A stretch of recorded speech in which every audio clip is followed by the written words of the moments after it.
The first thing I noticed was the silence.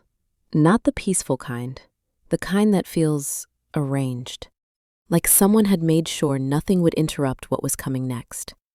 I was standing in my kitchen when my phone vibrated. Unknown number, one line.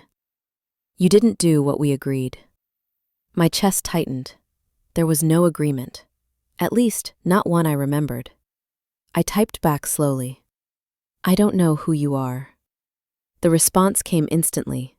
"That's the problem." I sat down. The chair felt colder than usual. I looked around my kitchen, trying to ground myself in details.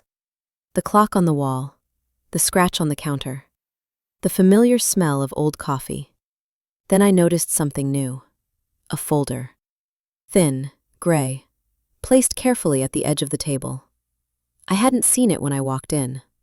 Inside were printed pages. My name, my address, my daily routine, wake-up times, phone usage, groceries I bought every week. Someone had highlighted a sentence. Pattern deviation increasing. I felt sick. My phone vibrated again. "You were supposed to stay home today." I whispered, "How do you know where I was?"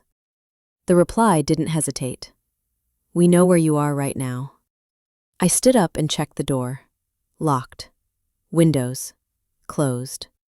I felt foolish doing it, but fear doesn't wait for logic. I grabbed the folder and flipped to the last page. A printed photo stared back at me. It was taken from across the street. Of me, standing at my front door. Time-stamped, from yesterday. I dropped the folder. My phone buzzed again. "This is the part where you listen." I typed, "What do you want?" There was a pause this time, long enough to make my breathing loud. Then, compliance. The lights flickered, just once, but it was enough. Another message followed. "Tomorrow, someone will come by. Be polite. It'll go easier that way." I didn't sleep that night. I sat on the couch, lights on, phone in my hand. At 6:02 a.m., there was a knock at the door. Not loud, not urgent, controlled.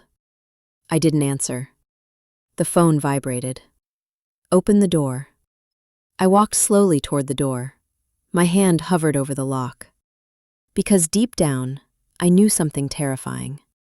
This wasn't the first time they'd done this. It was just the first time I noticed.